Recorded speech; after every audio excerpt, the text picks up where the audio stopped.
бір адам екінші адамның көлігін қысып кетсе, сол үшін төбелесіп, соңында кісі өліміне дейін барып жатыр. Қазір материалдық тоқшылық бар, бірақ рухани аштық бар адамдарда.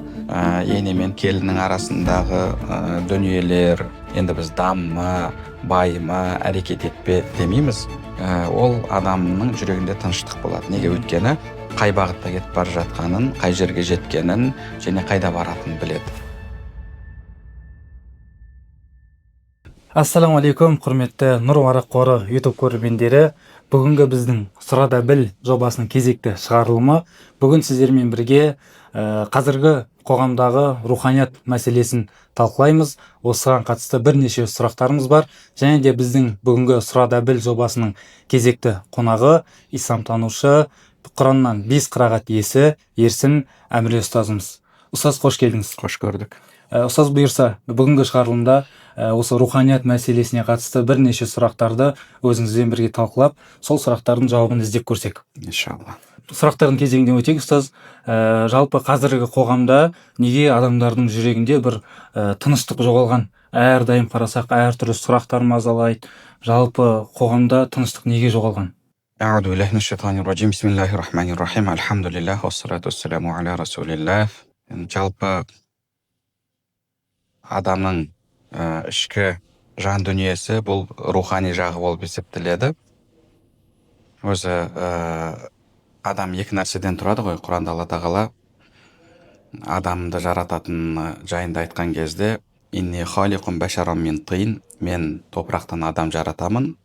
«Фаиза сауайтуху ва нафахту фихи мин рухи фақау лаху саджидин». Қашан мен оған рух үрлеген кезде, сендер оған сәлем сәждесін жасаңдар деді. Алла тағала осы аятта адамның топырақтан және рухтан тұратындығын айтты.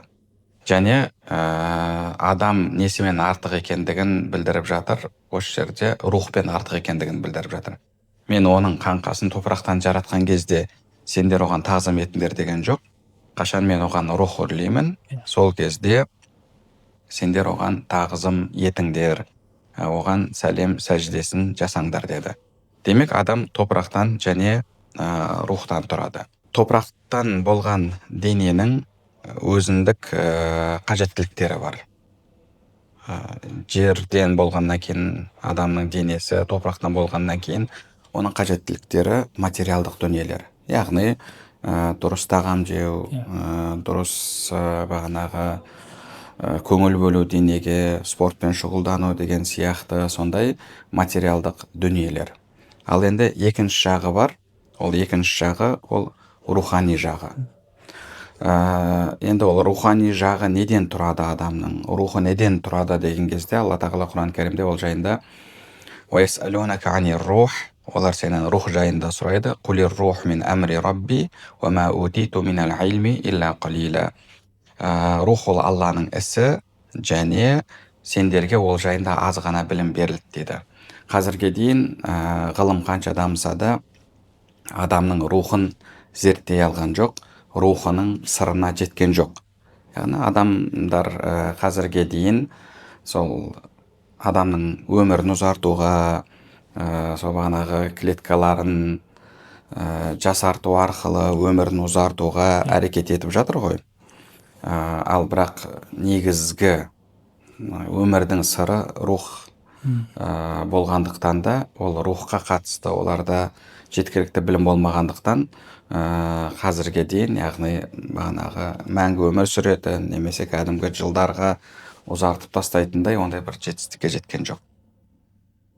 Демек, бұл рух Алла тарапынан болғандықтан да, Алланың сыры болғандықтан да, оның қажеттіліктері Алла тарапынан. Алла тарапынан. Енді ішкі мазасыздық, адамның өмірінен тыныштықтың кетуі, жүрегінде тыныштықтың болмауы, жан тыныштығынан айырылу, мұның барлығы қарап отыратын болсақ рухани дүниелер. Қарап отырсаңыз, қазір енді адамдардың өмірінде, Құдайға шүкір, көп нәрсе бар. Қазір бұрынғы уақытпен салыстырғанда, мысалы жағдайы төмендеген адамның өзінде алдыңғы уақыттармен салыстырғанда, мысалы кейде бір кедейлердің өмірін оқысаңыз, сахабалардың тіпті өмірін оқысаңыз, бір киімнен басқа киімі жоқ деген сияқты осындай бір сөздерді кездестіресіз.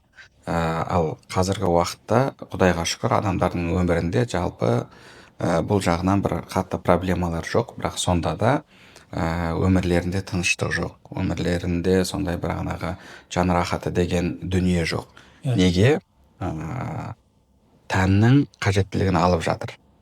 Тәннің қажеттілігін алып жатыр, бірақ жанның азығын бермегендіктен де, рухтың азығын бермегендіктен де адамдардың өмірінде тыныштық жоқ.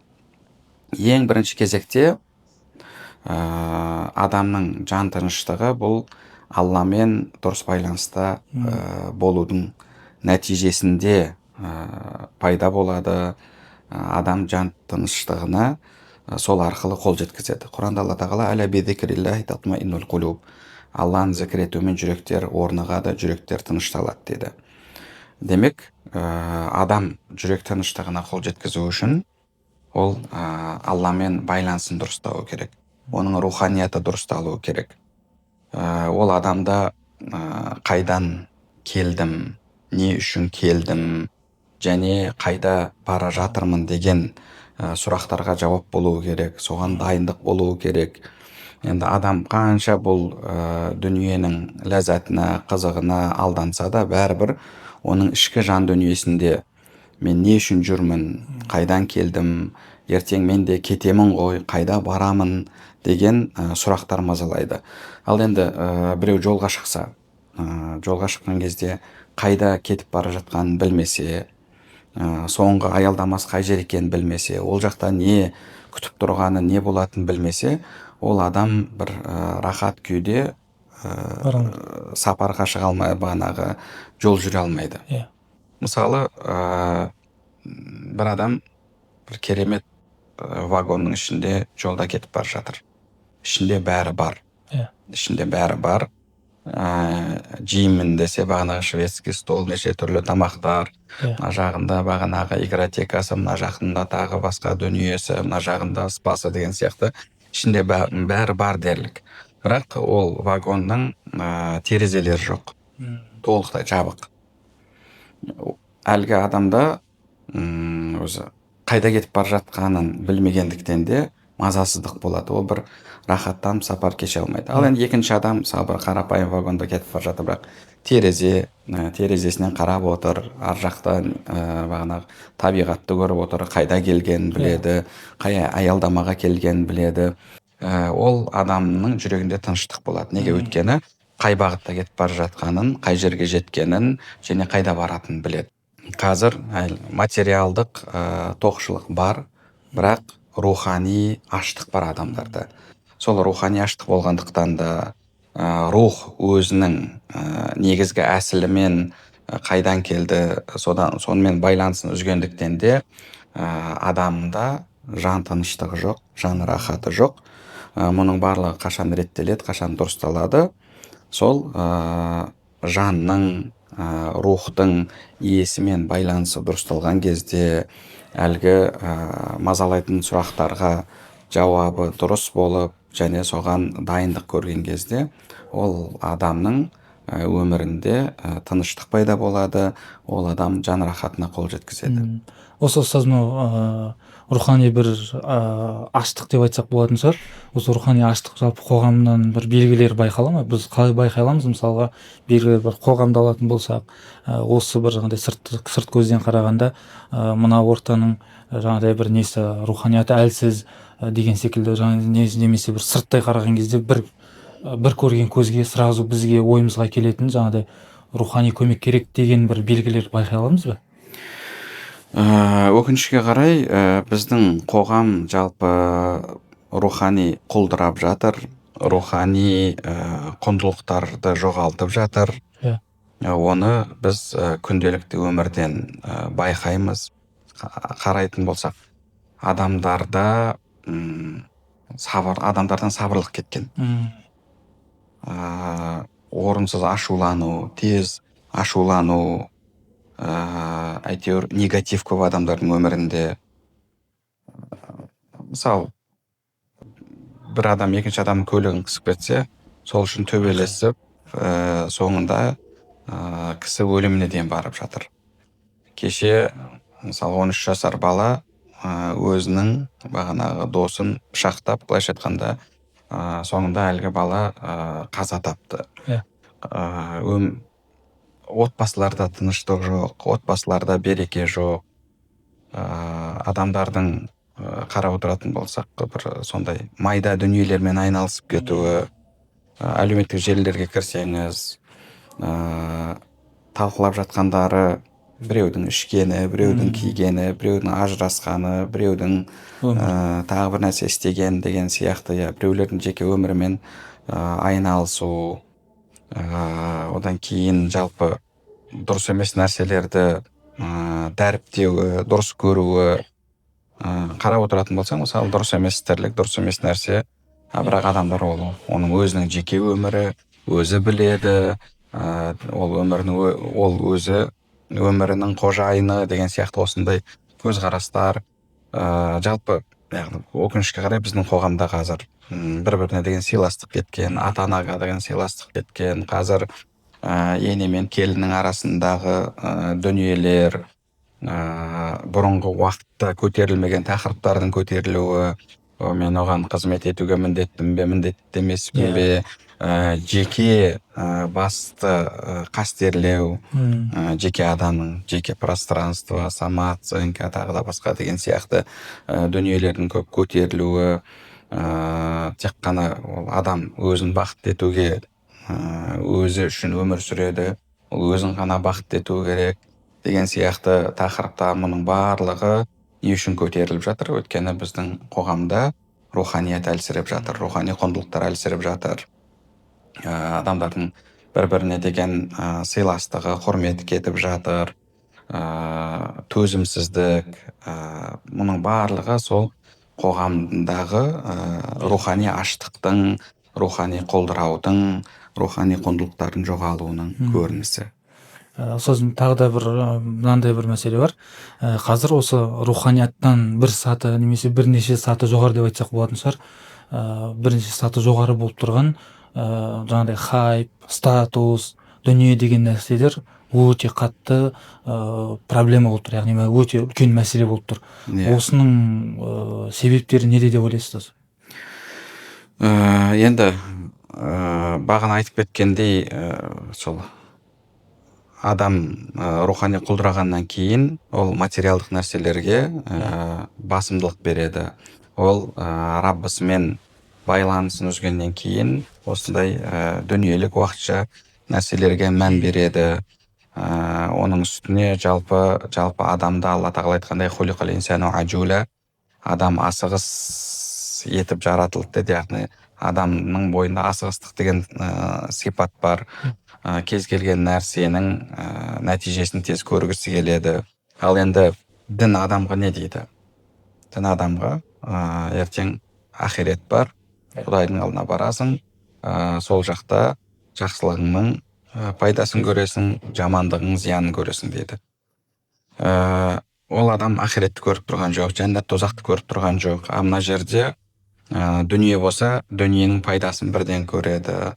Бағанағы енді статус дейміз, адамның бұл дүниедегі атақ абыройы, оның да нәтижесін бірден көреді. Адам сондай нәтижесін бірден көретін нәрсеге құмар болады. Яғни мына уақыттан кейін осындай нәрсе болады десең, ол әлі ұзақ қой дейді. Ал мына жерде дайын нәрсе, көрініп тұрған нәрсе, ол оған жақынырақ, тезірек бір нәрсенің нәтижесін көргісі келеді. Сол себепті де ол кейінге қалдырылған қызықтан гөрі қазіргі қызықты көргісі келеді, соған қол жеткізгісі келеді. Бұл да бір себеп. Одан кейін жалпы енді адам өзін басқалармен салыстырады, басқалардың өміріне қарайды, сөйтіп солар сияқты болғысы келеді деген сияқты.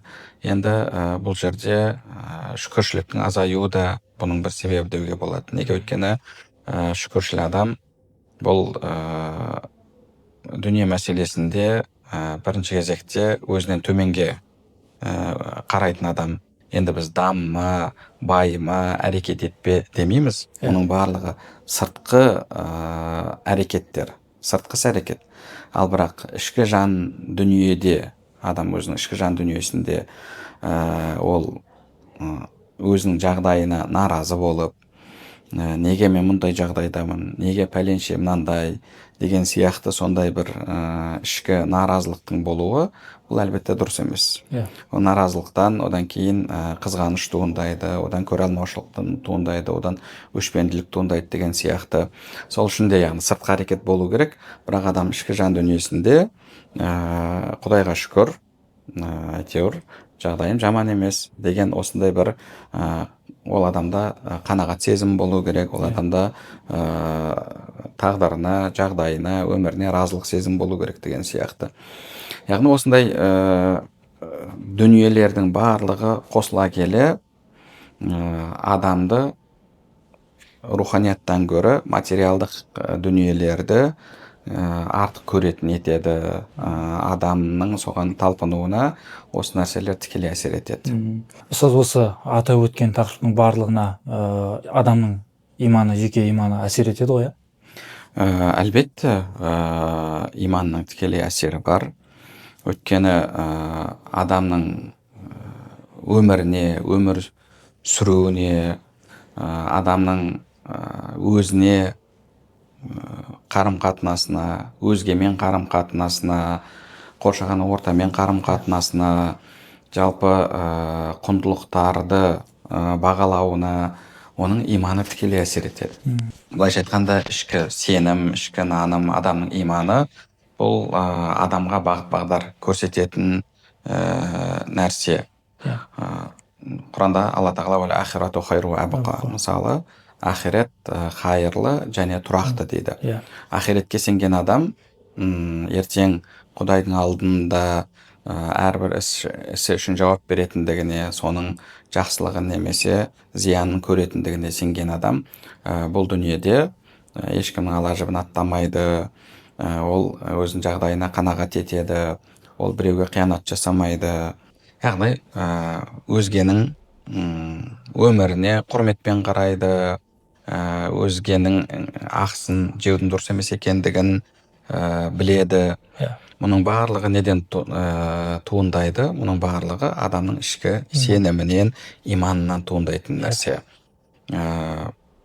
Мысалы, бір адамның иманы Құдай жоқ, ақирет жоқ, адам өлгеннен кейін жерге көміледі, топыраққа айналады деген сенім болса.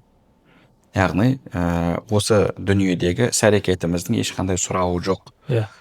Және біздің көретін рахатымызда және қорлығымызда осы дүниеде деп сенген адам осы дүниеде қалай да болса рахаттанып өмір сүруге тырысады. Ол ертең спрос жоқ, яғни ертең бір осы іс-әрекетіміздің сұрауы жоқ деп сенгеннен кейін бұл дүниедегі спростан, былайша айтқанда, бұл дүниедегі жауапкершіліктен құтылып кетсем болды, сонымен бәрі бітеді, сонымен мен жақсы өмір сүремін деп ойлайды. Сол үшін де ол әйтеуір заңды айналып өтетін болса, адамдарды алдап кетсе, сонымен ары қарай ол адам үшін ешқандай жауапкершілік жоқ, ол білгенін істейді. Демек, адамның өміріне оның неге сенетіндігі, кімге сенетіндігі тікелей әсер етеді. Осы сіз тағы да жаңағыдай көп сұрақтар келіп жатады ғой. Мен иманым әлсіреп кетті, жаңағыдай иманыма, жаңағыдай намазыма тұрақсызбын деген секілді. Осындай сұрақта, осындай ойда жүрген көрермендерге не айтар едіңіз? Енді мұның барлығы сол адамның руханиятының әлсіреуінен ғой. Алламен байланысы әлсірегеннен кейін ол адам құлшылықтан ләззат ала алмайды. Ол адамның Құдайдан сұрауы, дұғасы азайып кетеді, зікірі азайып кетеді, күнәні елемеу пайда болады. Күнә істеп қойса, ол үшін уайымдау деген сияқты сезім әлсірейді.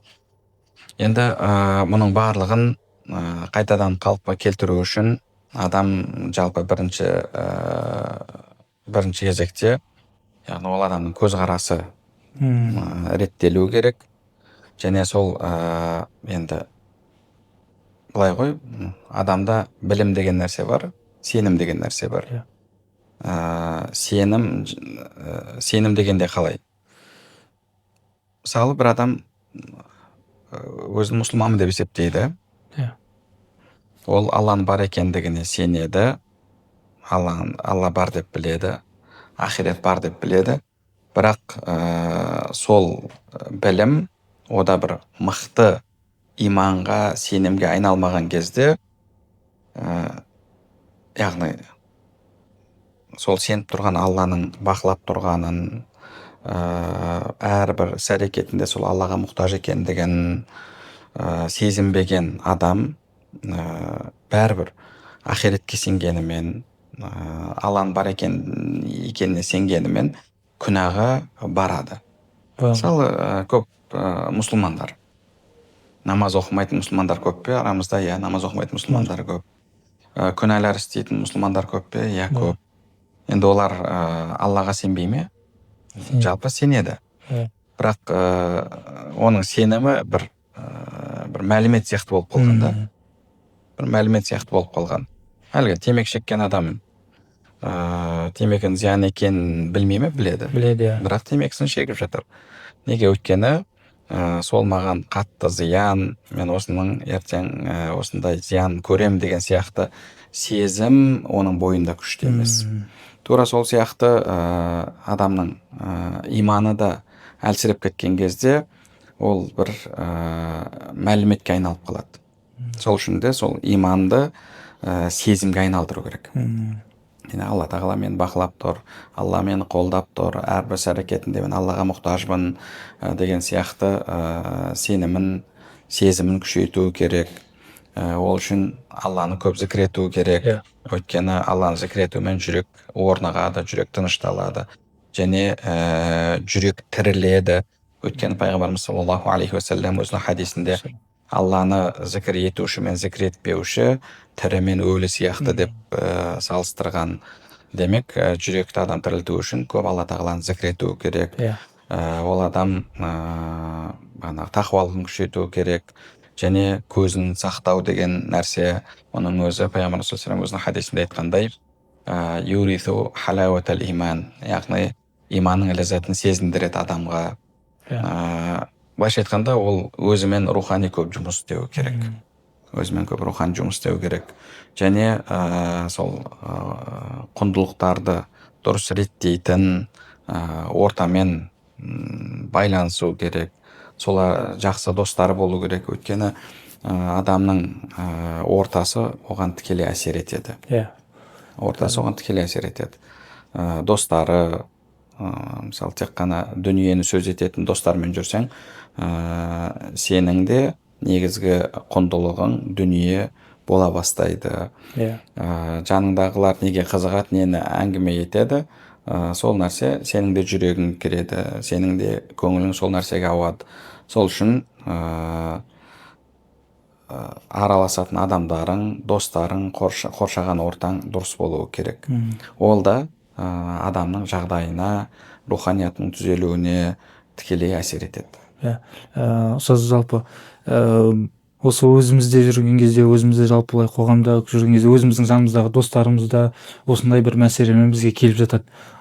Сол кезде жаңағыдай осы жаңа сіз өзіңіз айтып өткендей, біз де айтар едік, яғни адам ол жаңағыдай менің иманым әлсіреп кетті дегенде, жалпы негізі жаңағыдай Алланың бар екені, бір екені, оған мойысыну керек, оның көріп тұрғандығын барлығын мойындап, осыдан осы бір деңгейден келесі бір деңгейге өту керек. Яғни ол жаңа сіз өзіңіз сол туралы толықтырып өттіңіз. Яғни Алланы көп зікір ету керек. Сол кезде яғни адам өзінің руханиятын толық сезінеді. Енді осы жерде ұстаз, адам жалпы өзінің сол иманның әлсірегенінің белгілерін өзінің бойынан байқай ма? Қалай байқайды? Намаз оқыған кезде бір ықыласпен намаз оқи алмайды, намаздың ләззатын сезіне алмайды. Ол адам күнәға жайба рахат, яғни күнә жасаған кезде жүрегінде бір мазасыздық болмайды, күнә істеген үшін уайымдамайды. ол адамның дұғасы, зікірі әлсірейді. Және сондай-ақ енді иман әлсірегеннен кейін ол адамның адамдармен де қарым-қатынасы өзгереді. иә Адамдармен қарым-қатынасы өзгереді. Мысалы өзінің отбасына аманат деп қарауы, олар үшін өзінің жауапты екендігі, адамдардың ақысы, ол да ертең қияметте сұралатын дүниелердің бірі екендігін сезіну азаяды. Сөйтіп адамдардың ақысын жеу деген сияқты дүние енді ондай бір ауыр дүниеге айналмайды ол адам үшін.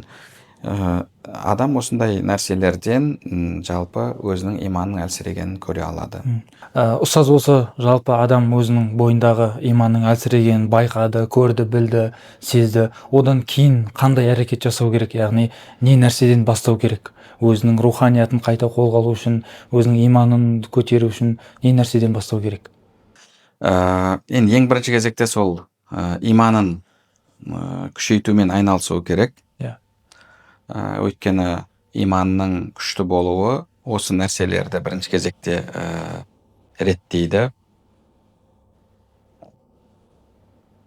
Бағана біз айтып кеттік қой, адамның иманы ол жай ғана бір мәліметке емес, сезімге айналу керек деп.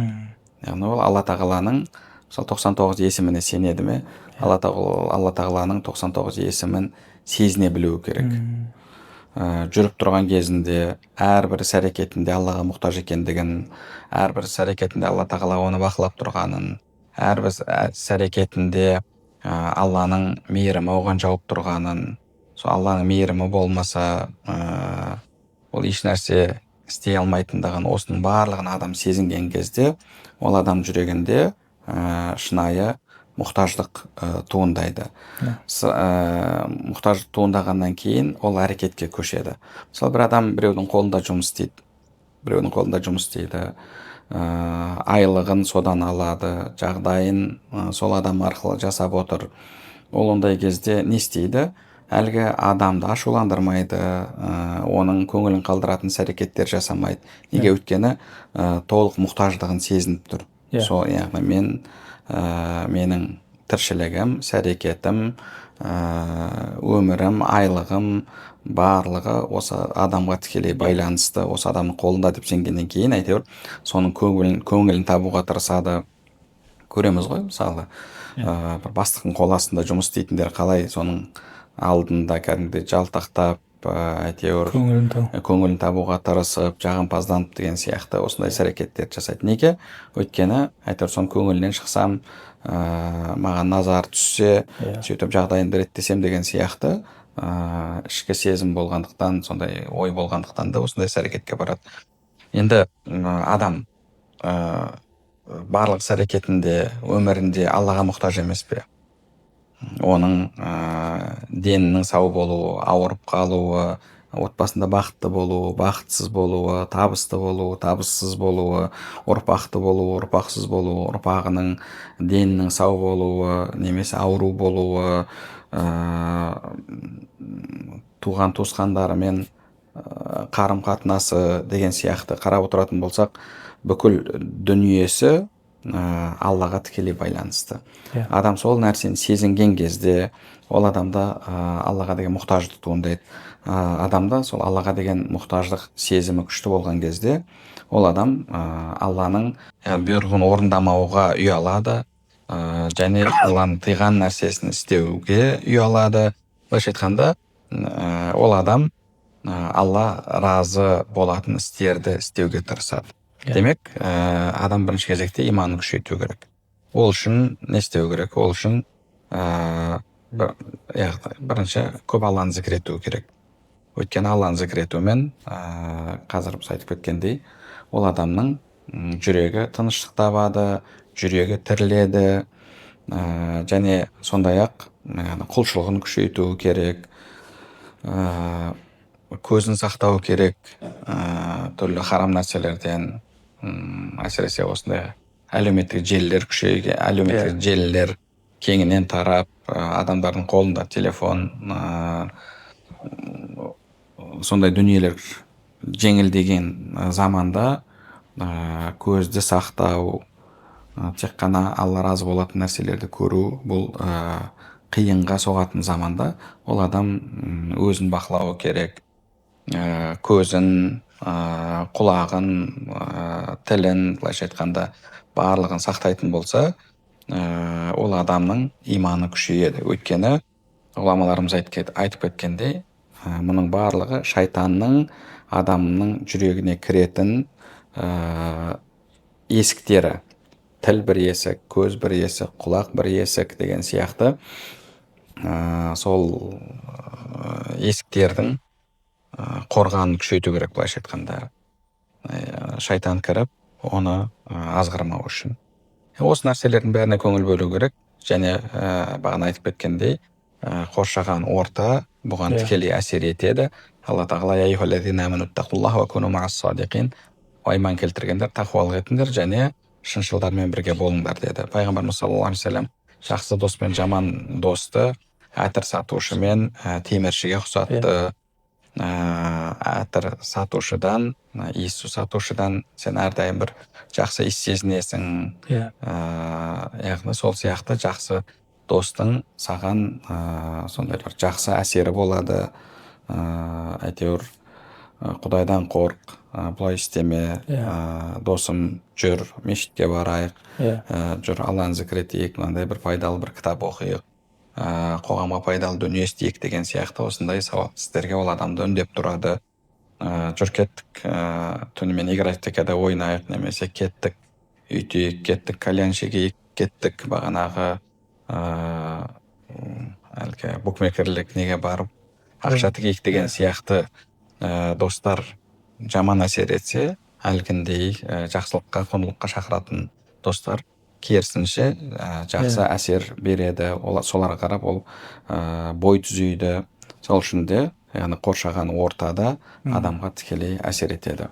Сіз қалай ойлайсыз, жалпы қазір осынау қазіргі жастардың ең үлкен рухани мәселесі неде деп ойлайсыз? Алламен байланысының дұрыс болмауы, және сондай-ақ қазіргі заманның ең үлкен дерттерінің бірі бұл адамдардың өзінің өмірін, жағдайын басқалармен салыстыру. Әлеуметтік желіде әсіресе неше түрлі тек қана сол көрермендеріне арналған өтірік, оқырмандарына арналған өтірік бақытты өмірді көрсететіндер көп. Әлгі бір сондай күлкілі вайн дейміз бе, әлгі сондай бір дүниелер түсіретін бір бауырымыздың түсіргені бар ғой. Әйелі блогер, сөйтіп өзі де блогер. Құрметті көрермендер, оқырмандарым, мен бүгін әйелімді қуанту үшін гүл алып келдім деп. Сөйтіп алып келсе, анада ой рахмет жаным деп алып болған екен, алады да гүлді лақтыра салады. Сөйтіп тамағың бар ма, тамақ берсеше деп тамаққа отырған кезде құрметті оқырмандар, міне біз отбасымызбен сондай бір керемет тамақ жейін деп жатырмыз деп болған екен. Тамағың тұзы нашар ғой, дұрыстап дайындамайсың ба деп ар жағында былайша айтқанда яғни қоғамға ұсынып жатқан өмірлері бар, және одан басқа бөлек өмірі бар деген сияқты. Барып бір жерден бір қымбат киім сатып алып үйіне алып келеді, одан кейін қайтадан апарып чегін бәрін несін бұзбастан, тауардың түрін бұзбастан аппаратты қайтадан өткізе салады деген сияқты ондай дүниелер өте көп қой. Сөйтіп әлеуметтік желіге кіреді, қараса анау көлік алып жатыр, шетелде демалып жатыр, қымбат киім киіп жатыр, тағы да басқа да бір әйтеуір сондай дүниелік миллион тауып жатыр ғой, бағана дүниелік бір жетістіктерге қол жеткізіп жатыр. Өзіне қарайды, өзінде ол нәрселер жоқ. Сонымен ода сол басқаларға деген бір өшпенділік, ашу, ыза, көре алмаушылық деген дүниелер туындайды. Сөйтіп әйтеуір қалай болса да байсам, қалай болса да жағдайымды реттесем деген сияқты дүние, осындай бір сезімдер күшейеді. Сол үшін де жалпы біреудің өміріне алаңдауды, біреудің өмірін бақылауды қою керек. Адам өзінің өмірін сүру керек. Өкінішке қарай қазір бізде сол әркімнің өмірін көріп отыру, мына жаққа барыпты, мына жерде жүр екен, мынандай ішіп жүр екен, мысалы бағанағы бір жерге барды, 10 сторис түсірді, ол соның бәрін көріп отырады. Келесі адам ол да әйтеуір бір нәрсе деп жүр. Одан кейін үшінші адам, қанша адамға жазылған, Иә. солардың өмірін аңдып отыр да, солардың өмірін бақылап отыр. Сөйтіп өзінің өмірінің өтіп кеткенін, өзінің өмірінің қалып бара жатқанын байқамай қалады. Сол үшін де сондай адамдар көп болғандықтан да әлгіндей сол өмірін жарнамалайтындар көбейіп жатыр.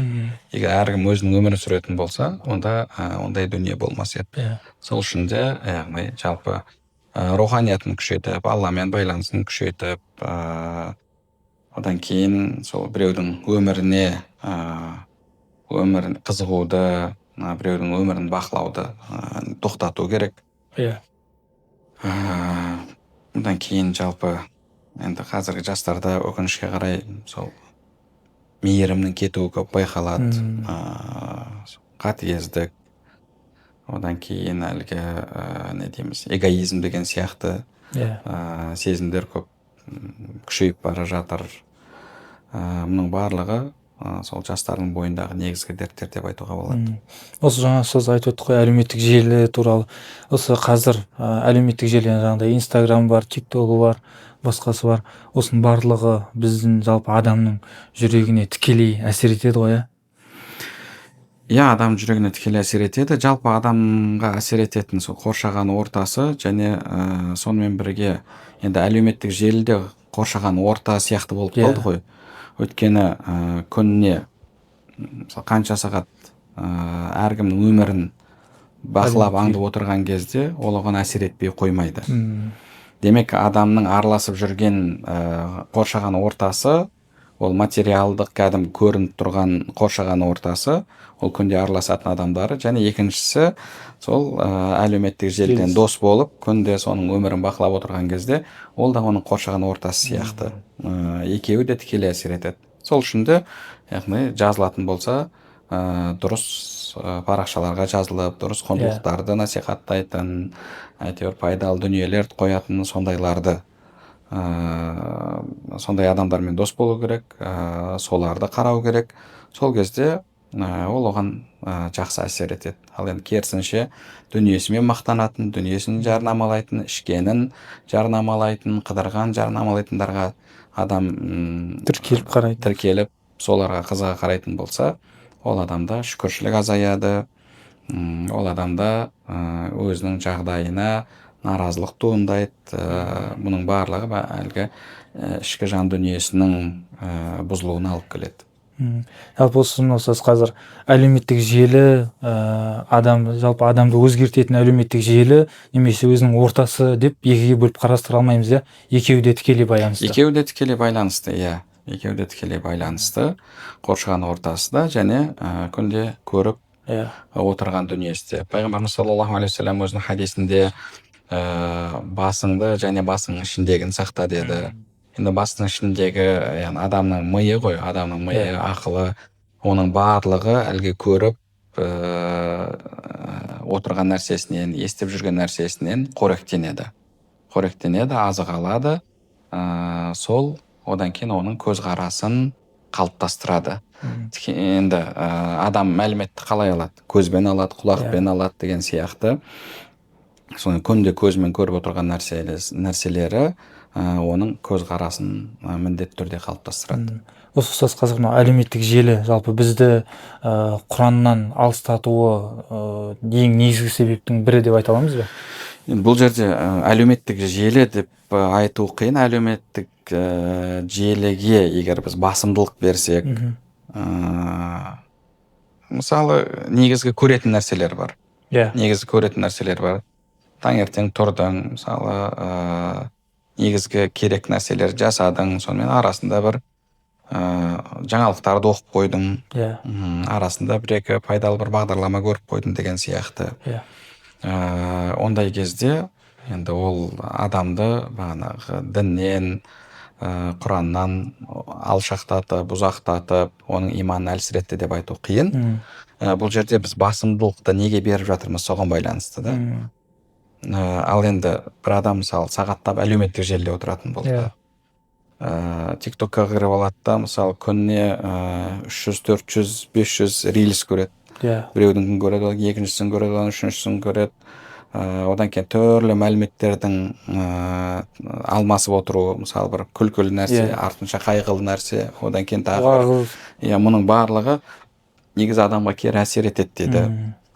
Ол енді сөйтіп отыратын болса, тіпті көлік айдап бара жатып та көріп отырып қанша соның нәтижесінде жол апаты болып жатыр. Таңертең кешке дейін қолынан телефон түспейтін болса, аңдығаны сол әртүрлі рилстер, әлеуметтік желідегі видеолар болатын болса, бұл кезде әлбетте әлеуметтік желі оны Құраннан, діннен, руханияттан, иманнан ұзақтатады. Ал енді әр нәрсе өзінің мөлшерінде болатын болса, ол адам мысалы мешітке барады, намазын оқиды, Құранын оқиды, зікірге көңіл бөледі, бағана живое общение дейді ғой, былайша айтқанда адамдармен тікелей араласса, достарына көңіл бөлсе, отбасына көңіл бөлсе, одан кейін арасында бір аз ғана уақыт бөліп керекті нәрселерді қарайтын болса. Бізде жалпы адам алатын мәліметтер екі түрлі болады. Біреуі оның дүниесіне немесе ақиретіне пайдалы мәліметтер. Осы дүниеңде керек. Мысалы бағанағы бір нәрсені қалай жөндейсің, соған қатысты лайфхактар деп. Мысалы үйіңде бағана есігіңді, шкафтың бір нәрсесі, ваннаның бір нәрсесі деген сияқты. Немесе көлігіне қатысты, киімнің күтіміне қатысты. Мысалы адамға қажет болатын дүние бар. Және одан кейін ақиретіне керек дүние бар. Пайда, сауап, күнә деген сияқты дүниелер. Иман қалай күшейту. Ал енді екінші бір нәрсе бар. Оны бағана арабтар әл-айлму бихи ла янфа, вәл-жахлу бихи ла ядур дейді. Яғни білгеннің пайдасы жоқ, білмегеннің зияны жоқ. Білсе одан ешқандай оған пайда жоқ. Білмесе ешқандай зиян жоқ. Яғни мысалы пәленше әнші шетелге барып қыдырып келіпті. Мысал ретінде. Оның саған не қатысы бар? Оны білмесең, сен бір зиянға ұшырайсың ба? Жоқ. Дүниеңде немесе ақиреттіңде зиянға ұшырайсың ба? Жоқ. Ақиретте сұраласың ба? Ой, пәленшен қыдырып барып келгенін, немесе ана күйеуімен ажырасып, екінші күйеуге тигенін, немесе пәленше күйеуін жамандап сұхбат бергенін, мысалы сен соны білмесең, содан сұраласың ба? Жоқ, сұралмайсың. Демек, сонда біз өкінішке қарай пайдасыз мәліметтерді көп қабылдаймыз. Отырып алып, мысалы әркімнің өміріне қатысты дүниелер, ол да бір мәлімет қой. Сен білдің. Оны тағы да бағана еркек әйелі бар, талқылап жатады. Әйелдер жарайды, бірақ еркек басымен сондай бір майда дүниені талқылап жатқандарды көрген кезде, субханалла, яғни ішің ашиды. Сол үшін де бұл жерде адам осы дүниесіне керекті, немесе ақиретіне керекті мәліметті алып, пайдасы дүниеден бас тартатын болса, онда әлеуметтік желі оған бір зиян тигізіп жатыр деп айта алмаймыз. Ал егер басымдылықты соған беріп, сол себепті ол не Құран оқи алмаса, не мысалы түнде ұйқысынан қалып жатса, ұйықтаймын деп жатып алады да, әр нәрсені шұқылап жатып, бір қараса таң атып кетті деген сияқты. Ертең жұмысына келді, жұмысында ұйқылы ояу, ода ұйқылы ояу болғаннан кейін, ода продуктивность болмайды, ода әлгі бір нәрсе ойлап шығару деген сияқты, жұмысына пайда тигізу деген сияқты, ол нәрселер болмайды. Солай өмірдің бәрі телефонның нәтижесінде быт-шыт болып жатса, кері кетіп жатса, онда әлбетте ол адам енді өзін реттей алмаса, онда түгелде тыйып тастау керек. Адам өзін жақсы біледі ғой. Өзін ұстай алады, ұстай алмайды. Мысалы, ұстай алмайтын адам онда мүлдем тыйып тастасын, әлеуметтік желіден шығып кетсін, жауып тастасын, кірмесін. Түрлі жолдары бар. Түрлі жолдары бар. Солай істеу керек. Ал енді өзін ұстай алатын адам бар. Ол адам енді өз орнымен қараса, мысалы пайдаланса, керісінше өзі пайдалы дүниелермен бөлісіп отыратын болса, онда ол адамға әлеуметтік желінің, смартфонның зияны болмайды. Ұстаз жаңа айтып өтті ғой, осы Құранға қатысты. Енді осы адам Құранды тек қана оқып қана қоймай, сол Құранды өзінің толықтай өміріне сіңіру үшін не істеу қажет? Негізгі жалпы Құраннан адам пайда алу үшін үш нәрсені ұстану керек дейді жалпы ғұламаларымыз. Біріншісі, әйтеуір күнде Құранды оқып отыру. Енді оқып отырудың пайдасы бар. Оқып отыру маңызды. Бірінші, күнде әйтеуір тиісті мөлшерде оқып отыру керек. Екінші кезекте сол оқыған нәрсесін түсінуге әрекет ету керек. Бізде өкінішке қарай көбінесе оқумен жаттаумен шектеліп қалады ғой. Соған көңіл бөледі. Бір пара жаттадым, екі пара жаттадым, үш пара жаттадым, төрт пара жаттадым. Жақсы жаттадың, бірақ соны түсініп жатырсың ба? Солардан өміріңе керекті қандай пайдаларды алып жатырсың? Қандай өмірлік дәрістер алып жатырсың? Соған қатысты бір тәпсірлерді оқыдың ба? Сол үшін де, яғни күніне Құранды оқу керек. Одан кейін сол оқыған, жаттаған дүниелерін түсінуге, аяттардың мағынасын білуге әрекет ету керек. Және үшіншісі, соны іске асыру керек. Өмірінде іске асыру керек. Сол кезде Құран оған пайдасын тигізеді. Тек қана оқумен шектелетін болсақ, онда Құран ол адамға толық пайдасын тигізбейді. Неге? Өйткені Құранда Алла тағала «Уануназзилу минал Құрани ма хуа шифа». Біз Құранды шипа етіп түсірдік дейді. Құранда адамның өміріне керекті нұсқаулықтар бар. Енді бір дәрігер біреуге рецепт жазып берсе, сен де осындай ауру бар, одан емделу үшін сен мына нәрсені ішуің керек, мына нәрсені істеуің керек, былай деген сияқты оған не ішу керек, не ішпеу керек, одан кейін тағы да басқа да қосымша емдерді жазып берсе, ол оны алып алады да тек қана оқи берсе, мысалы, одан пайда бола ма? Пайда болмайды.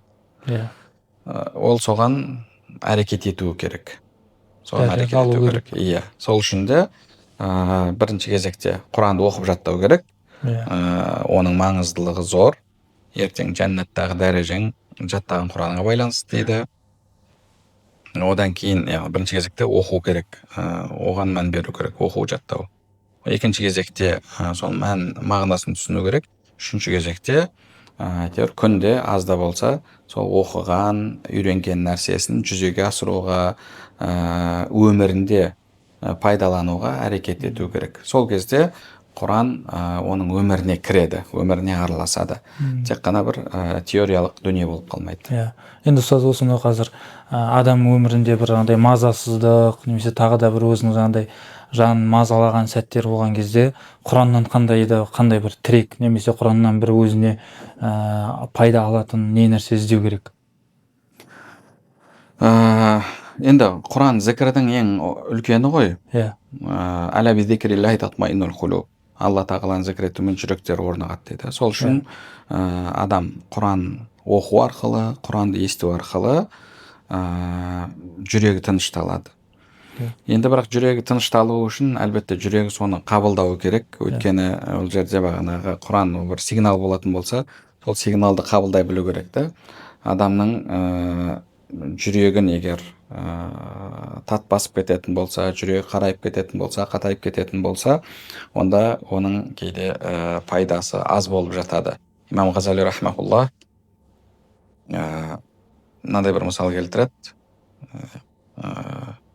Біз кейде бір айнамен күн шығып тұрған кезде айнаға түседі, сөйтіп айнадан жарық береді ғой. Бір көлеңке жерлерге бүйтіп түсіресің.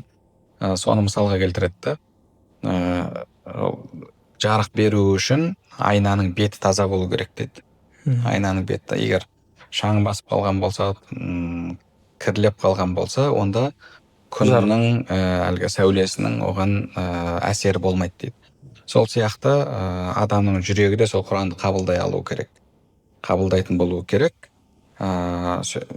Егер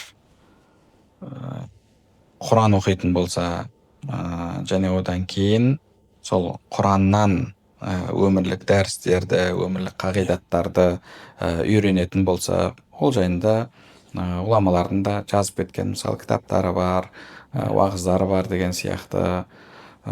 Соларды тыңдап, қандай да бір жағдайға түскен кезде адам жүрегінде мазасыздық болса, немесе бір қиындыққа түскен кезде әйтеуір біреумен ақылдасқысы келеді ғой. Біреумен ақылдасқысы келеді. сол жүрегінде бір мазасыздық болған кезде, тревога дейміз ғой, сондай бір дүние болған кезде психологқа барып психологпен ақылдасады деген сияқты. Сол ең бірінші ақылдасатын, сырласатын оның досы, сырласы Құран болатын болса, ол кезде оның жағдайы реттеледі. Алла тағала өзімен байланысқа шыққан, өзінен жәрдем сұраған, алла, мынау жүректер сенің қолыңда, менің рухым, жаным сенің қолыңда, жүрегімді өзің түзетші, жүрегіме тыныштық берші, жан рахатын сыйлашы деп Құдайдан сұрайтын болса, Құдаймен байланысатын болса, алла тағала оны жалғыз қалдырмайды, оның дұғасын қабыл етеді, оған міндетті түрде жан тыныштығын, жан рахатын береді. Сол үшін ең бірінші кезекте біз Алламен байланысымызды күшейтуіміз керек. Пайғамбарымыз саллаллаху алейхи вассалам жайында сахабалар не деді? Қандай да бір қиындыққа тап болса, бірінші кезекте намазға жүгіретін еді деді. Яғни сол проблемалардың барлығының шешімі кімнің қолында? Алланың қолында. Бірден намазға тұрып, Алламен байланысып, Алладан жәрдем сұрайды. Біз қазір бір проблема болатын болса, бірінші контактын қараймыз, так, осыны шешетін кім бар еді. Біз ауырып қалды десе, бірінші врачты іздейміз. Бірақ сол ем кімнің қолында? Алланың қолында. Шипа кімнің қолында? Алланың қолында. Бірінші Алладан сұра. Алламен байланысын күшейт, одан кейін әрекетін жаса. Біз өкінішке қарай бірден адамдарға мұқтаждық сезінеміз де, адамдарға жүгіреміз. Ал адам бірінші кезекте Аллаға мұқтаждығын сезіну керек. Сол бүкіл өміріңдегі проблемалардың шешімі кімнің қолында? Алланың қолында. Сол үшін де бірінші кезекте Алламен байланыс, Құранмен сырлас, Алланы зікір ет. Сол кезде иншалла өмірің реттеледі. Ұстаз, егер қазір барлық қоғам сізді тыңдап отырған болса, Құран мен руханиятқа қатысты бір ескерту немесе насихат, қандай насихат айтар едіңіз? Құранға қатысты насихат, бағана айтып кеткендей, әрдайым Құранмен байланыста болып, Құранды көп оқу және оны түсінуге тырысу, және сондай-ақ оны өмірде жүзеге асыруға әрекет ету. Осы Құранға қатысты насихат. Енді руханиятқа қатысты жалпы Пайғамбарымыз саллаллаху алейхи вассалам өзінің хадисінде иттақиллаха хайсума кунт, қайда болсаң да тақуалық ет деді ғой. Қайда болсаң да тақуалық ет, Алланы көріп тұрған сезін, және өзіңмен әлгі жамандықтың арасына тосқауыл қалқан болатын нәрсе жаса деді.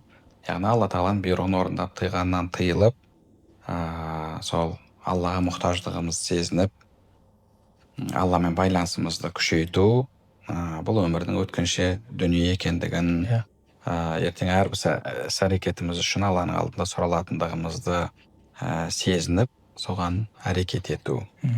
Осы негізгі бұл дүниеде әрбір адамға керек болған нәрсе. Яғни бәрі өткінші, әрбір ісің үшін сұраласың. Сол сұрағыңа, ертеңгі сұраққа жауабың дұрыс болсын. Осы негізгі насихат. Жақсы ұстаз, рахмет. Сізге Алла разы болсын. Жалпы осы бүгінгі біздің шығарылымды көріп отырған әрбір көрермендерге өзіне қажетті дүниені алады деген ойдамыз. Және де осы біздің сұрақтардың төңірегінде ойланып жүрген, осы сұрақтар мазалап жүрген көрермендер осы біздің шығарылым арқылы өзіне жауап алады деген сенімдеміз. Ұстаз, сізге келгеніңіз үшін, уақыт бөлгеніңіз үшін рахмет. Сізге Алла разы болсын. Құрметті көрермендер, осымен бүгінгі біздің шығарылым өз мәресіне жетті. Және де сіздерге бір керемет жаңалық.